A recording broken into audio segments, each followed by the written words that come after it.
దానికి మీరు ఆన్సర్ చెప్పగలిగితే వెరీ హ్యాపీ. మీరు ఇవాళ వినుకొండకు వచ్చి ఆ కుర్రోడు గురించి చెప్పారు, ఐఎమ్ ఓకే ఫర్ దట్.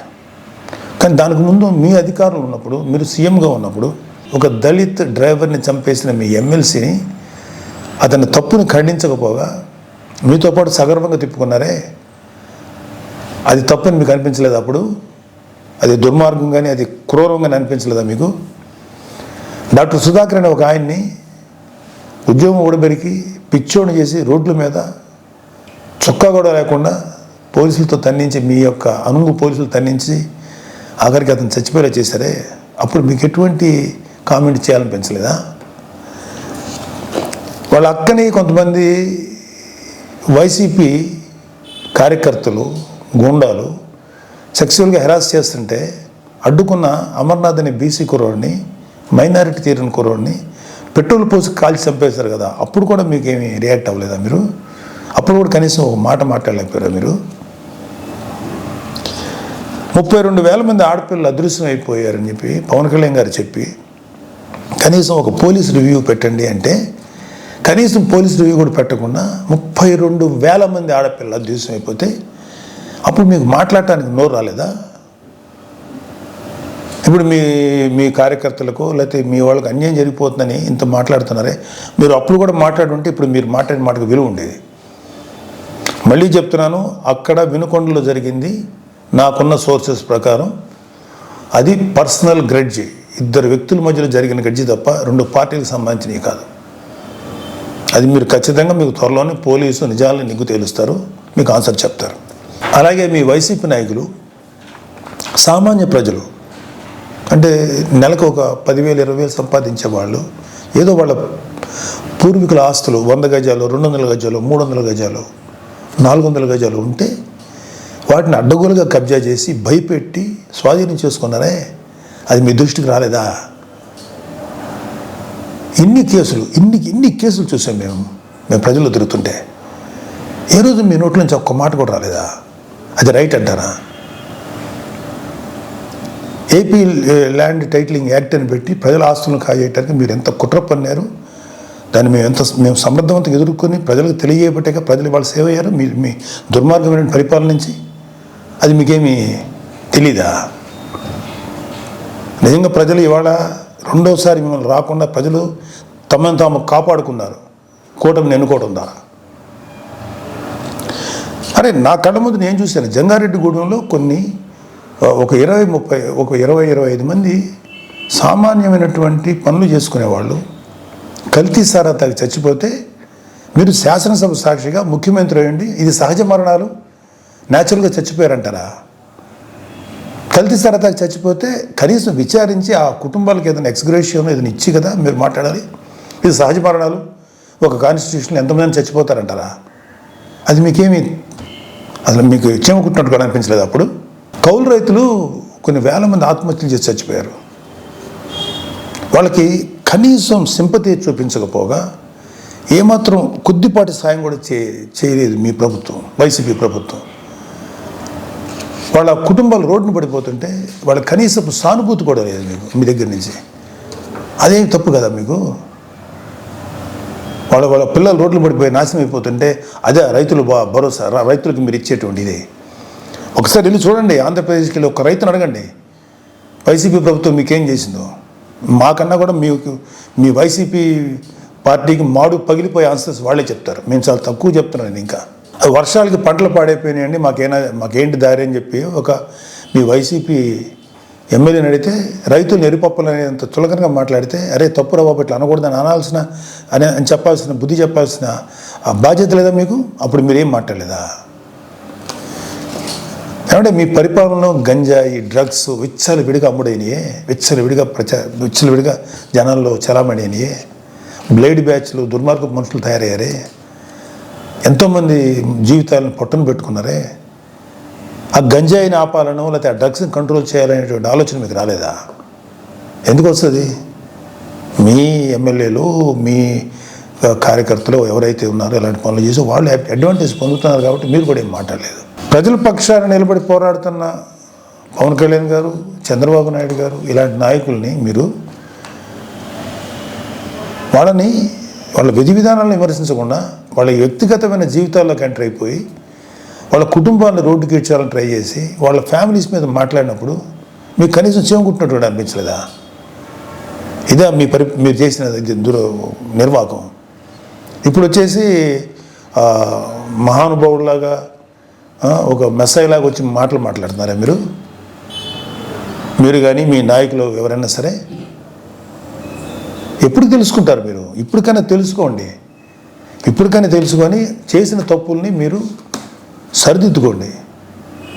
అసలు ఇప్పుడు అర్జెంటుగా ఇప్పుడు సెంట్రల్ గవర్నమెంట్ ఢిల్లీకి వెళ్ళిపోయి ధర్నా చేసేసి రాష్ట్రపతి పాలన పెట్టమంటారా? ఏమన్నా కొంచెమన్నా మీకు ఆలోచన ఉందా? మీకు సలహాలు ఇచ్చేవాళ్ళు ఎవరో ఇంకా తెలియట్లేదు మాకు.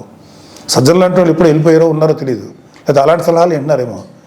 అర్జెంటుగా రాష్ట్రపతి పాలన పెట్టాలా?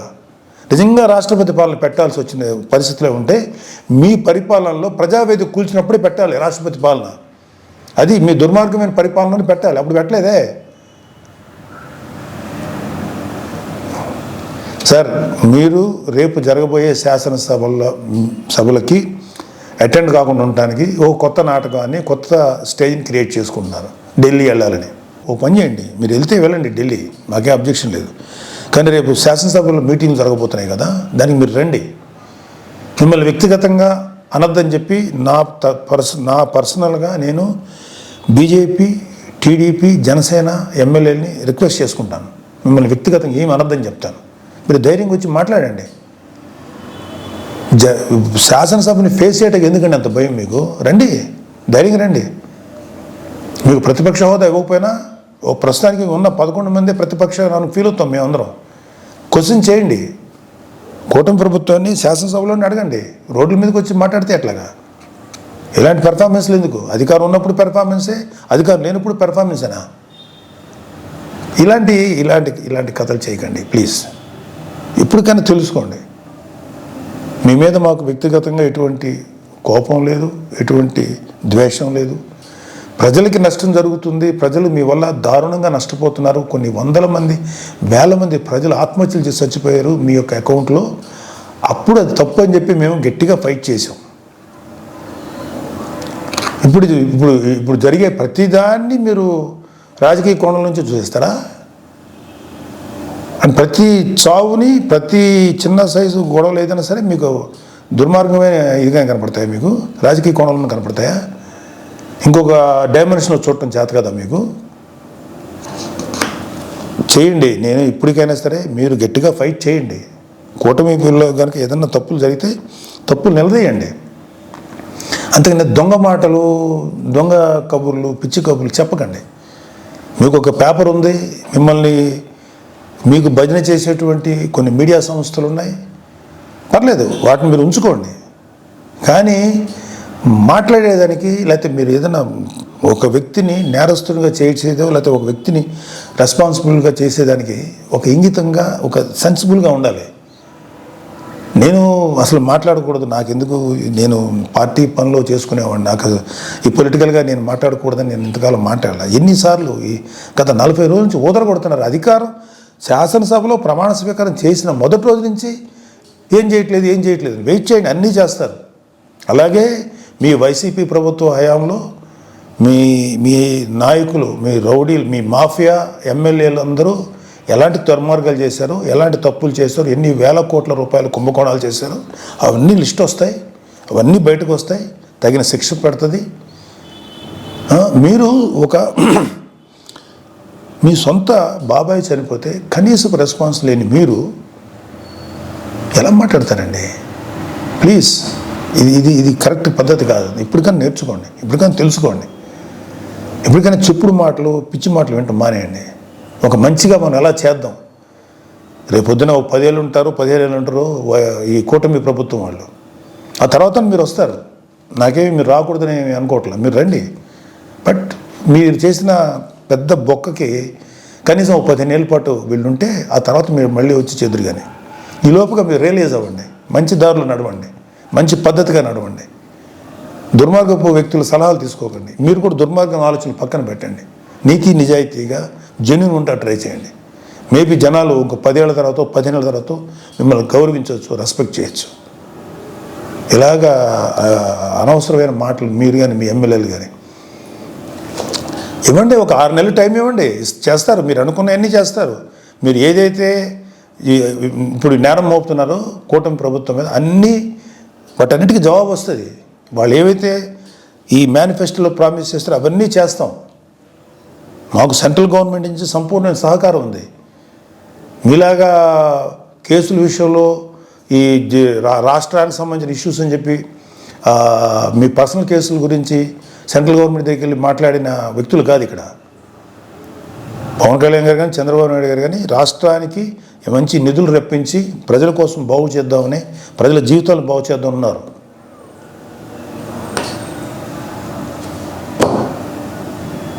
తెలుసుకోండి ఇప్పటికైనా. 10 ఏళ్ళ తర్వాత 15 ఏళ్ళ తర్వాత మళ్ళీ అవ్వచ్చు. మీరు ఇంకా చాలా వయసు ఉంది. దొంగ మాటలు మాట్లాడో లేకపోతే పిచ్చి మాటలు మాట్లాడేంత మాత్రాన జనాలు గొర్రెలా నమ్మరండి. జనాలు చాలా చాలా ఇంటెలిజెంట్ పీపుల్. వాళ్ళు ఎవడు మంచోడో, ఎవడు చెడ్డోడో, ఎవడు ఎలాంటివాడో ప్రజలు చాలా కూలంకషంగా గమనిస్తారు. త్వరలోనే మేము కూటమి ప్రభుత్వం మీకు సరైన ఆన్సర్ చెప్తుంది.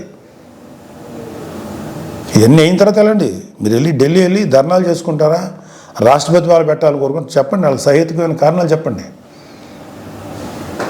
అడగటానికి రాష్ట్రానికి అర్జెంటుగా రాష్ట్రపతి పాలన గురించో అది పెట్టాలని అర్థం ఉందా? కొంచెం ఉందా మీకు?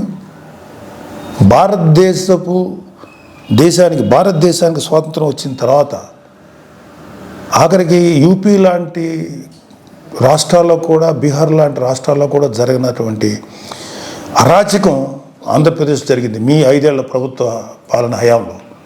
అది మీరు గుర్తుపెట్టుకోండి. పిల్లి కళ్ళు మూసుకొని పాలు తాగితే ఎవరు చూడలేదు అనుకోకండి, అన్నీ చూస్తున్నారు. మీ మీద ఎన్ని రకాల దుర్మార్గాలు చేశారో మీ ప్రభుత్వంలో, మీ హయాంలో అన్నీ ఉన్నాయి. అన్నీ బయటకు వస్తాయి, కంగారు పడకండి, అన్నీ వస్తాయి. Thank you. నమస్తే.